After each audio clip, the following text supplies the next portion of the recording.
J'ai le plaisir d'accueillir sur le plateau Jean-Marc Vittori. Bonjour Jean-Marc, éditorialiste aux Échos. Face à vous, Laurent Vronsky. Bonjour Laurent. Bonjour à tous. Directeur général d'Hervor, secrétaire général de Croissance Plus et membre du comité stratégique des écoles Espérance Banlieue. On rappelle, Laurent, ce que sont les écoles Espérance Banlieue en un mot? Oui, ce sont des écoles qui ont été créées par une fondation auquel j'appartiens. Comme nous, les managers, nous sommes devenus des éducateurs malgré nous et fort de ce constat et des propositions répétées que nous faisions, eh bien, on nous expliquait que nous n'étions pas légitimes. On a décidé de l'être et nous avons créé des écoles. Et nous avons maintenant un réseau de 16 écoles dans toute la France que nous ouvrons dans les quartiers les plus défavorisés. Et d'ailleurs, j'ai le plaisir d'annoncer que l'école d'Argenteuil recrute et cherche des professeurs.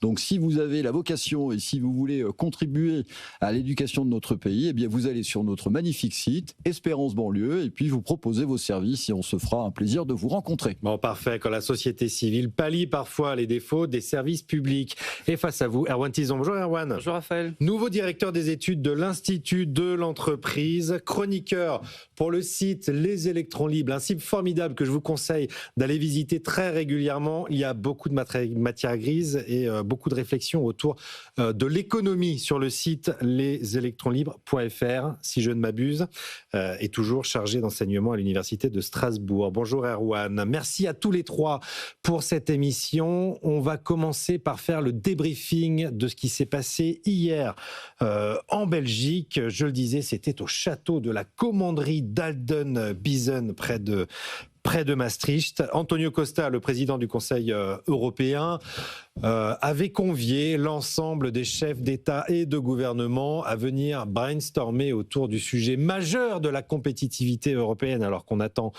bientôt des annonces de la Commission sur le sujet. Antonio Costa qui était ravi de son exercice. On l'écoute tout de suite. This retreat has been a real game changer. Ce séminaire a véritablement changé la donne, car l'ensemble des dirigeants ont accepté le défi proposé par Enrico Letta pour passer d'un marché unique incomplet à un marché unique pour une seule Europe. Voilà, c'était Antonio Costa, le président du Conseil européen.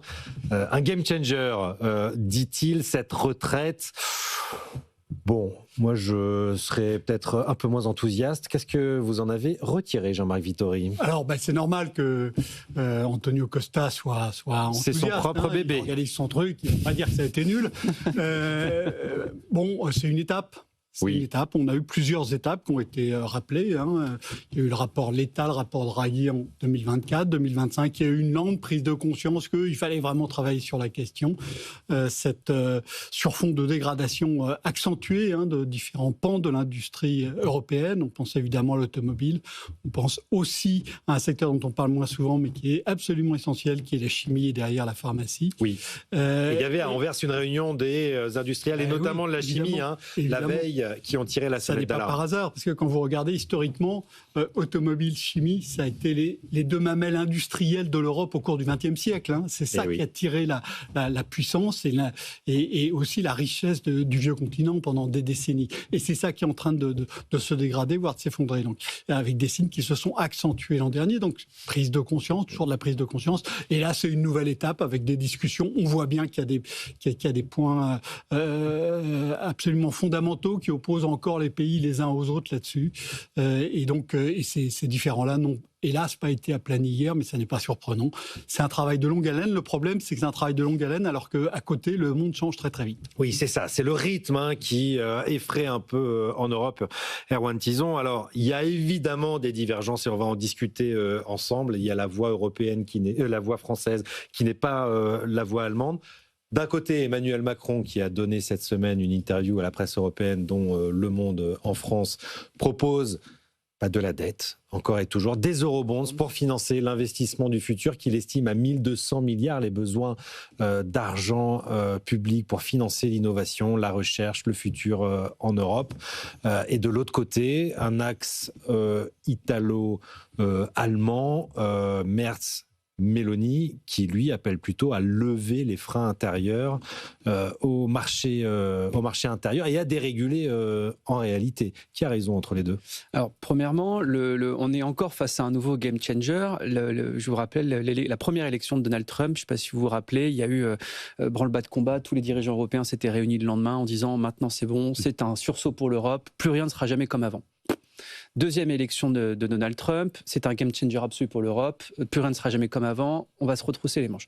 La guerre en Ukraine, pareil, le Covid, pareil, on pourrait citer à peu près tous les événements de ces 10 dernières années. Laurent nous fait souvent la chronologie des différentes crises qu'on a ici. À chaque pic de crise, on a à chaque fois un game changer pour l'Europe. Le problème, c'est pas forcément une volonté de la part des pays européens ou des dirigeants de vouloir justement réaliser ce game changer. Le problème, c'est un problème institutionnel. L'Europe, l'Union européenne, n'a pas les outils aujourd'hui nécessaires et, on va dire, politique suffisant pour justement permettre de mettre en place ce game changer. Ce game changer, de quoi est-ce qu'il a besoin? Il a besoin tout simplement d'une politique budgétaire commune qui accompagne la politique monétaire pour faire tout simplement du policy mix, que font la plupart des économies développées et plus ou moins fédérales, et de l'autre côté, d'avoir tout simplement une feuille de route industrielle avec un cadrage qui puisse permettre de miser plutôt sur la croissance et la compétitivité plutôt que sur la satisfaction de la plupart des États membres. Je m'explique. On prend par exemple l'exemple industriel automobile, qui est un exemple que l'on prend souvent à l'aune de l'emploi. Effectivement, c'est un gros pourvoyeur d'emploi. On est à peu près à 13% de l'emploi européen quand on regarde les chiffres. Et aujourd'hui de chômage.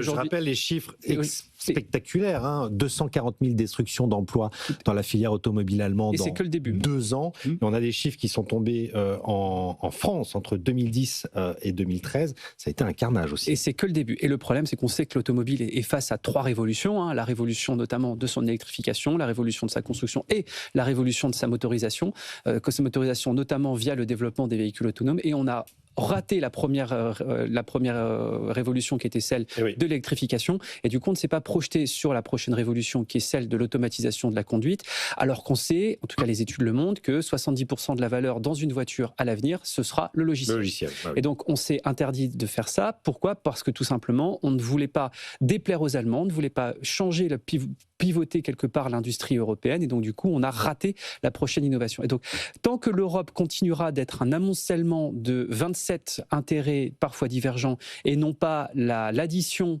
d'un seul intérêt commun qui peut du coup prendre en compte toute la diversité. Le slogan de l'Union européenne, c'est union dans la diversité. Et tant qu'on n'aura pas justement cette union dans la diversité, c'est-à-dire d'accepter de capitaliser sur les avantages comparatifs de certains États et à accepter que certains États cassent certains monopoles et certains segments sur lesquels ils sont puissants, on n'avancera pas. Donc, mais ça demande un saut fédéraliste. Personne n'est prêt à adhérer. Depuis le rapport McCarthy, depuis le rapport McCarthy dans les années 50-60, tout est dit. On sait en plus, on sait la taille du budget européen. On sait que c'est entre 4 et 6% du PIB des nations, avec des transferts de compétences. Ça commencerait par l'assurance chômage, puis après sur la formation, puis sur l'éducation, puis après sur les systèmes de retraite pour internaliser la protection sociale. Il y a des milliers de pages de littérature académique qui sont faites dessus. Le Beta, le laboratoire à l'université. Il y a l'académique et il y a le politique, il y a la volonté des peuples, il y a la volonté des classes dirigeantes. On sait ce qu'il faut faire. On a eu le rapport Draghi. Le plan Juncker avait bien fonctionné sur certains points parce qu'on voit que quand on se met en avant sur certains domaines, on arrive à lever quelque part de la croissance et à créer de la compétitivité et de l'emploi quand on se met en marche dans le même sens. On le sait ce qu'il y a à faire, mais ça sous-entend de transférer une partie de la souveraineté nationale vers la souveraineté européenne, et ça, aucun pays européen, à part 2-3 pays de l'Est, ne sont prêts à l'entendre. Bon, il y a un débat en ce moment même en Europe, évidemment, c'est un peu un débat permanent d'ailleurs sur ce fédéralisme, mais Mario Draghi, la semaine dernière à Louvain, a adressé encore un discours qui a fait pas mal de bruit, et lui, il prône un fédéralisme pragmatique, des coalitions de volontaires. Si on n'est pas capable de se mettre d'accord à 27, Laurent Wronski, mettons-nous à 4, 5, 6, et puis essayons d'aller de l'avant. Quand même, je voudrais qu'on revienne sur le sommet d'hier, sur ce séminaire. Ça a un peu avancé, et notamment les 27 se sont mis d'accord sur le principe d'une préférence européenne dans des secteurs stratégiques. Alors ciblés, on n'a pas encore la liste de ces secteurs, elle arrivera au mois de mars, mais j'imagine que les entreprises de l'armement dont vous faites partie chez Hervor devraient faire partie de cette préférence européenne. On avance quand même petit à petit, non, Laurent, au niveau européen? Oui, ça avance. Il il ne faut pas confondre, si vous voulez, les mots et les actes. Hein. Et précédemment, vous parliez donc de la proposition de notre président. Moi, je vais prendre une image. Je veux dire que l'industrie ou une entreprise, c'est comme un avion. Imaginez, vous êtes sur la piste de décollage et vous devez prendre votre envol. Il a besoin de 2 choses. Il a besoin d'avoir du carburant. Ça, c'est le marché des capitaux. On sait qu'il y a un vrai sujet avec le marché des capitaux en Europe. On ne le sait pas depuis la semaine dernière. On ne le sait pas depuis le discours de notre président. On le sait depuis des décennies. Non. Mais il a besoin aussi d'instructions claires. Imaginez, vous avez votre avion, vous êtes prêt à décoller, vous avez fait le plein. Il faut un plan de vol en général. Et là, vous devez avoir l'autorisation de 5 tours de contrôle. Vous avez votre tableau de bord qui s'est démultiplié. Vous devez faire un reporting de tous les instruments avant de décoller. C'est un peu ce qui se passe. Ouais. Donc, ça veut dire quoi ? Ça veut dire que finalement, il va falloir avancer en crabe sur 2 fronts qui sont essentiels. C'est le carburant, ça c'est le marché des capitaux, mais pas dans 20 ans. Hein. C'est tout. Qu'on n'arrête pas de nous annoncer à chaque fois, c'est pour demain, c'est pour demain. Et vous parliez par exemple, si vous voulez, c'est à la fois assez réjouissant et frustrant. Beaucoup de gens pensent que parce que nous faisons partie de la BITD, donc qui est la base identifiée d'entreprises base industrielle, de technologie et de défense. Nous pleuvons sous les commandes. Bon, bien, je vais vous dire, nous n'avons pas reçu une seule commande. Et je ne suis pas le seul. Bon. La Direction générale de l'armement vient de communiquer sur une année 2025 exceptionnelle en termes de commandes. Moi, je réponds à la question par rapport à l'aune de notre entreprise. Donc ça, c'est le carburant. Maintenant, sur la réglementation. Écoutez, j'ai entendu, donc il y avait le patron de Stellantis qui s'est exprimé cette semaine. Et il a dit un truc, mais qui est effrayant. Un quart des ingénieurs de Stellantis servent à décoder les normes et à être sûr qu'on ne marche pas sur la ligne jaune.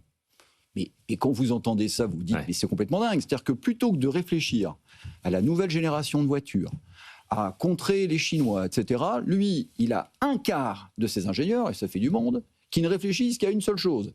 C'est comment satisfaire aux impératifs technocratiques de l'Europe et de la France. Parce que tout le monde dit que c'est la faute de l'Europe, mais je rappelle quand même que la France est championne du monde dans la surtransposition des normes européennes. Donc, la morale de l'histoire, oui, ce que j'entends est agréable, mais comme l'ont souligné Erwan et Jean-Marc, je veux dire, le problème... Il n'y a pas d'amour, il n'y a que des preuves d'amour. Le problème, c'est que si vous voulez, les questions que vous posez, il fallait des réponses déjà avant-hier. Donc là, il va falloir passer la 4e vitesse. Là. Bon, Jean-Marc, ça avance quand même.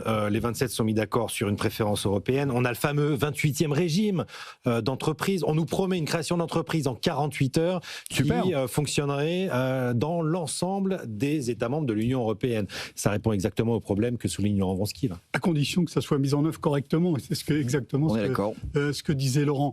Il faut absolument les deux. Vous disiez, est-ce qu'il faut de la dette ou est-ce qu'il faut de la réglementation ? Il va effectivement falloir beaucoup d'argent. Est-ce qu'on a besoin de l'argent public, Jean-Marc Vittori ? C'est un peu ça la question. Quand on entend le président français vous dire il me faut 1200 milliards de dettes supplémentaires, moi je ne peux plus, on va le monter au niveau européen. Non, mais il va falloir de tout. Il va falloir de l'argent public et de l'argent privé.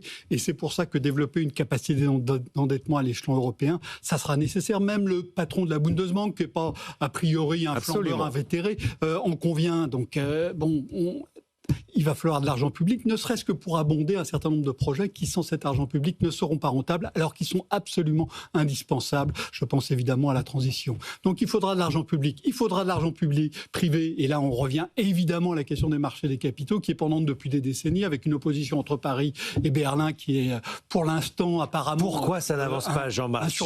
Parce que ça fait 20 ans que je suis journaliste économique, ça fait 20 ans qu'on nous parle de l'union des marchés de capitaux, qu'on nous promet pour demain. C'est pour la raison que disait Erwan, il y a des intérêts contradictoires. Si vous faites une vraie union des capitaux, vous avez des établissements financiers allemands qui vont souffrir de manière absolument dramatique, et donc il y a un blocage total de Berlin là-dessus, et du côté français, il y a aussi des intérêts à préserver. Donc d'un côté, il va falloir plus d'argent public et plus d'argent privé. Il va falloir les deux, et il va aussi falloir de la déréglementation absolument massive. L'exemple d'Hervor est frappant, celui de Stellantis encore plus. Et si vous regardez, si vous faites un petit peu d'histoire, une société où on a un vrai problème de financement, un vrai problème budgétaire, et un vrai problème de réglementation excessive, ça vous rappelle pas quelque chose ? C'est 1789. 1789, on a J'ai l'impression d'avoir grandi toute ma vie là-dedans, quoi, en absolument fait. massif. Mais ça remonte à plus vieux. Et on a eu la loi Le Chapelier, les décrets d'Allard, petit rappel historique, regardez ça, c'est absolument passionnant. Pourquoi ? Parce qu'on avait une réglementation qui était étouffante et qui empêchait le marché du travail de s'adapter à la révolution industrielle qui se profilait. Donc, trop de dettes, trop de réglementation. Si on ne règle pas ça calmement, et on a du mal à le faire, eh ben, ça peut finir. Jean-Marc Vittori nous annonce une ère révolutionnaire. Mais en même temps, c'est une accélération, une révolution. C'est un moyen de contourner, de faire sauter des obstacles qu'on n'arrive pas à faire sauter autrement. Révolution qui est d'origine fiscale, 1789, je le rappelle, comme toutes les révolutions en France. Bien sûr, mais les Gilets jaunes, c'était pareil, c'était une jacquerie fiscale. Un petit complément. Laurent Wronski. Moi, ce que j'appelle de mes voeux les plus chers, c'est vraiment une révolution copernicienne sur la légitimité de qui prend quelle décision. Vous parliez de l'automobile. Je pense que ce qui aurait été efficace et intelligent, plutôt que d'avoir, et je le dis comme je le pense, des technocrates qui ne sont pas des grands spécialistes du moteur thermique, qui ont dit voilà, il faut faire comme ci, il faut faire comme ça, c'est qu'on donne un objectif et qu'on laisse le choix de la technologie et de la mise en œuvre de celle-ci à ceux qui sont légitimes, c'est-à-dire ceux qui conçoivent des moteurs tous les jours. Bon. Et ça peut s'appliquer à énormément de secteurs d'activité. Et je pense, pour l'avoir vécu, puisque j'ai fait partie, de par notre métier, on a participé, si vous voulez, à ces groupes de réflexion. Et clairement, je veux dire, sans être impertinent, il y a des gens qui sont autour de la table et on se demande ce qu'ils font là. Je vais donner un exemple très concret. Hervor a fait partie du groupe de réflexion pour les respirateurs en 2020. Ça vous rappelle des souvenirs ? Oui. Bon, on manquait de respirateurs. Alors pour les néophytes, un respirateur, c'est un compresseur bas de gamme. Donc pour nous, c'est pas un problème. On a une usine qui est à proximité de la capitale. Donc là où il y a le plus d'hôpitaux en France, on avait proposé nos services. Il y a un groupe de travail qui a été formé. Je pense que c'est un petit peu à l'image de ce que j'ai vu. Et je pense vraiment que nous aurions pu... on n'a pas sorti un seul respirateur. Eh bien, je pense que cet exemple-là, si vous voulez, est assez symptomatique de la manière dont on doit résoudre des problèmes qui ne sont pas des problèmes du futur, qui sont des problèmes du présent et du passé, et de pouvoir donner un objectif, mais de laisser, si vous voulez, le choix des technologies et de la mise en œuvre aux sachants, aux gens légitimes. Oui. Bon, donc la gouvernance encore et toujours, et l'implémentation. Jean-Marc Vittori. Je vais juste mettre un petit caveat là-dessus. Si vous regardez l'automobile, qu'est-ce qui s'est passé dans l'automobile ? Dans l'automobile, les autorités européennes ont essayé d'expliquer pendant des années, voire des décennies, aux constructeurs européens qu'il fallait travailler sur l'électrique. Les constructeurs européens ont développé un lobbying absolument majeur pour que ces échéances soient reculé. Et on voit bien que pendant que la Commission essayait de faire avancer le sujet et que les constructeurs essayaient d'appuyer sur la pédale de frein au nom de leur compétence, on a bien vu que la compétence, elle était ailleurs. Elle est partie ailleurs. Et la Chine a profité massivement du fait qu'on a laissé ce champ en jachère, alors que les pouvoirs publics poussaient plutôt à y aller. Ce que vous nous dites, c'est qu'ils ont eu raison finalement à l'époque et que c'est parfois l'industrie et le privé qui... C'est aussi un mauvais fonctionnement entre public et privé. Mais là, on a même un cas majeur où il n'y a pas que la décision publique qui est en cause, excusez-moi de le dire. Non, mais il y a effectivement sur ce cas-là, et Jean-Marc a raison de le dire, là, ce qu'on pourrait... Alors, c'était surtout l'industrie pétrolière aussi qui faisait pas mal de lobbying. Oui, exactement. L'automobile aussi, mais c'était aussi par une question... À Bruxelles, les lobbyistes... Oui, tout à fait. Mais il y avait aussi une fainéantise industrielle de certains constructeurs de se dire ça coûterait trop cher de piloter, je ne citerai pas. Il y en a la même chose sur les véhicules autonomes, un grand constructeur français qui avait dit il y a 6 ans ça n'existera jamais parce qu'en fait il n'était pas prêt, qu'il n'avait pas envie de faire les investissements pour le faire. Il y a aussi un problème institutionnel identifié, il y a un problème réglementaire, je pense qu'il y a un problème culturel aussi. Le problème qu'on a en Europe, et c'est quelque part baigné dans notre culture profonde, c'est qu'on est des peuples qui sont extrêmement riscophobes. On ne prend aucun risque, c'est pour ça que plutôt que de prendre une décision de choisir Hervor pour faire un compresseur bas de gamme. Ce qui est un bon choix. Ce qui est un très bon choix. Mais vous ne prenez aucun risque. On imagine n'importe quel risque qui peut tomber dessus et c'est pour ça qu'on préfère donc du coup... Alors on a inscrit le principe de précaution dans la Constitution. Exactement. Et quand on regarde un petit peu les deux grands ensembles qui regardent le marché européen avec appétit, donc qui sont l'Asie et les États-Unis, c'est des pays qui sont, on va dire, qui ont un rapport au risque qui est fondamentalement différent de celui de la France. Oui. J'en veux la traduction. Il y a un rapport à l'échec. Et un rapport à l'échec. La traduction, par exemple, américaine, Philippe Aghion nous en parle souvent, c'est la fameuse DARPA. Oui. Vous avez le pendant en santé qui est la BARDA. Qu'est-ce que c'est concrètement que la DARPA ? La DARPA, c'est un organisme parapublic qui dit tous les projets qui ont plus de 95 97% de chances d'échouer, moi je les finance. Et donc du coup, sur 1000 projets qui vont financer, il y en a peut-être 4 ou 5 qui vont réussir, mais les 4 ou 5 en question, ça s'appelle l'intelligence artificielle générative, ça s'appelle le vaccin contre le Covid, ça s'appelle la voiture autonome. Et donc du coup, on va peut-être avoir un taux d'échec qui sera très important, mais quand ça marche, ça marche tellement bien qu'en fait, ça fait, là pour le coup, un game changer qui irrigue complètement l'économie. En Europe, on a l'inverse. Pendant le Covid, quand vous discutez avec des gens de l'INSERM et du CNRS, ils vous disent, le vaccin Valneva par exemple, on l'avait. Là, sur la table, on nous a dit oh là là là là, il y a 70% de chances que ça échappe, que ça nous échappe, ou en tout cas que ça marche pas. Et donc du coup, vu que vous avez des gens autour de la table qui, quelque part, répondent de leur poste sur leur capacité à maîtriser le risque, ils n'ont pas envie, dans leur évaluation annuelle, même s'ils sont sous statut de la fonction publique, qu'on leur dise mais vous vous rendez compte, vous avez mis X euros dedans et ça n'a pas fonctionné. Ça peut être une logique délétère parfois de l'administration. On sort le parapluie, effectivement. Et tant qu'on n'aura pas changé cette logique-là, avec justement d'accepter le risque, d'être un petit peu plus riscophile, alors comment faire? On pourra en discuter pendant des heures, mais c'est peut-être un mix un petit peu général en disant l'État. Et c'est pour ça que le plan Juncker, j'en peut-être un des seuls défenseurs, mais le plan Juncker marchait bien, c'est-à-dire que la BEI, donc la puissance publique, disait on va investir là-dedans, et derrière elle faisait des levées de fonds énormes parce que quelque part elle était tiers de confiance presque rigoureux pour la puissance privée qui se disait si la BEI y va, parce qu'elle a une très bonne image, une très bonne signature, je vais y aller aussi. Et donc peut-être que l'industrie de demain au niveau européen, c'est plutôt que de se dire il faut 1200 milliards d'eurobonds ou de financement par la dette, sachant qu'on est déjà très faible là-dessus et très fragile là-dessus, notamment en France, peut-être se dire effectivement rogner sur certaines dépenses de protection sociale qui sont quelque part un peu les caractéristiques de nos économies européennes pour financer un petit peu l'avenir. Moins de retraite et plus de recherche et développement. Exactement. Et de se dire, nous, l'État va financer ça, suivez-nous parce qu'on vous fait confiance dessus. Et puis après, avoir des mécanismes d'assurance, par exemple, pour assurer certaines pertes, comme le font les Anglais avec l'EIS, etc. Et peut-être qu'on aura une industrie qui pourra, en tout cas, avoir des leviers de financement qui sont plus importants que ce qu'on a aujourd'hui. Allez, il faut qu'on avance un peu. Aujourd'hui, c'est l'ouverture de la conférence de sécurité de Munich. L'année dernière, le vice-président américain, J.D. Vance, avait attaqué avec violence l'Europe, et notamment sur ce qu'elle a de plus cher, ses valeurs. Un an plus tard, est-ce qu'on a avancé autour des différents plans? On parlait de ReArm EU, un plan de 800 milliards. On devait renforcer la souveraineté militaire européenne. La Direction générale de l'armement devait donner de la visibilité aux entreprises de la base industrielle de défense en France. Est-ce que ça a bougé en un an, Laurent Wronski? Alors, ce qui a bougé, je dis pas ça pour être sympathique vis-à-vis de la DGA, mais la DGA a déjà fait un exercice qui paraît évident, mais ô combien nécessaire, qui est de recenser toutes les entreprises qui sont jugées stratégiques au niveau militaire en cas d'effort de guerre. Donc, ça s'appelle le RAID, nous on en fait partie. Mais comme je l'explique souvent, par exemple, sur la région Île-de-France, qui est la première région industrielle de France, il n'y a que 20 entreprises. Oui, et il faut expliquer que la base industrielle de défense, qui peut paraître un nombre ambitieux comme ça, c'est que des PME, c'est majoritairement des PME. Alors, salariés. La très bonne nouvelle, c'est que la France a réussi à conserver des savoir-faire essentiels, mais souvent ces savoir-faire essentiels sont détenus par des micro-boîtes. Ouais. Donc déjà, au niveau, si vous voulez, de cette prise de conscience et au niveau de l'action concrète, la DGA a fait un super boulot. Le seul problème, c'est que toutes ces entreprises qui existent aujourd'hui, pourquoi est-ce qu'elles existent ? Parce qu'à une époque, elles ont travaillé pour le militaire, mais il a bien fallu, comme les budgets se sont taris, qu'elles retrouvent des débouchés.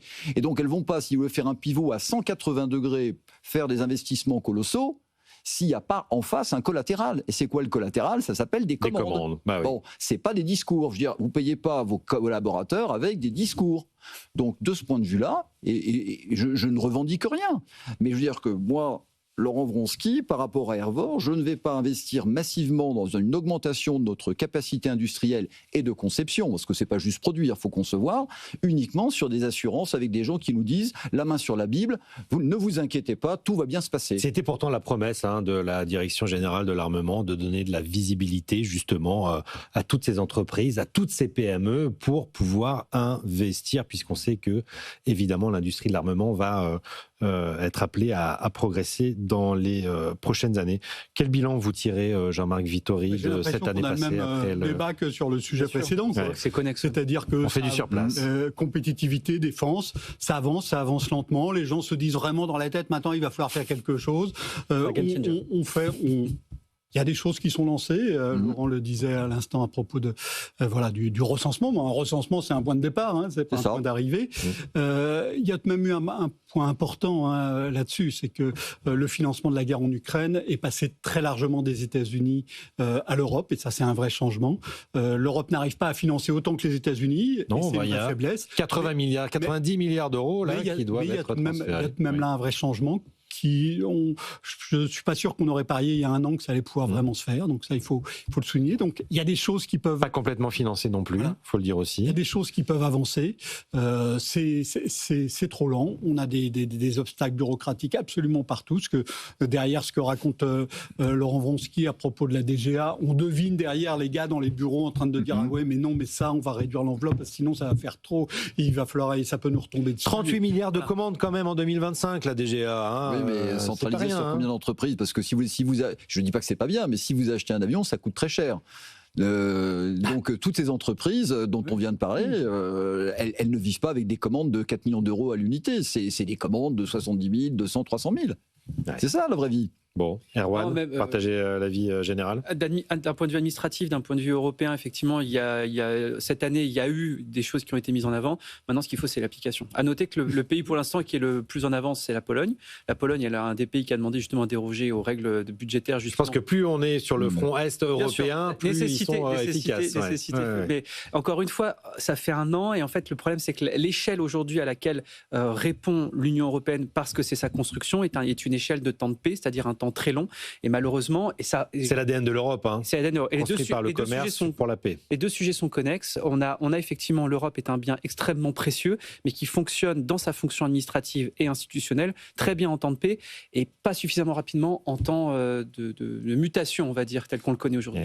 Est-ce que ça va secouer, Jean-Marc, autant que l'année dernière, la conférence de Munich cette année? C'est Marco Rubio qui vient, ce n'est pas J.D. Vance. Oui, c'est pas le même tempérament. C'est pas le même tempérament, mais il y a une délégation de 50 congressmen américains qui viennent quand même. Ils viennent en masse. Il y a un vrai diplomate, ce que n'est pas J.D. Vance. Intéressant de voir qu'au niveau allemand, celui qui va parler, l'an dernier c'était le président, qui a un titre et une fonction largement honorifique. Cette année, c'est le chancelier allemand Friedrich Merz. Avec un discours attendu à midi, effectivement, et Emmanuel Macron ce soir. La dimension politique est importante et en tant que telle à l'échelon européen. Je pense que ça sera un peu plus apaisé. Mais si vous lisez la stratégie américaine de défense, on s'est beaucoup concentré en Europe sur les 2 paragraphes qui concernaient l'Europe. Mais si on regarde les 20 ou 30 pages du document, on voit qu'il y a un projet qui est même très divergent de celui de l'Europe. Et ça, il faudra en parler un jour.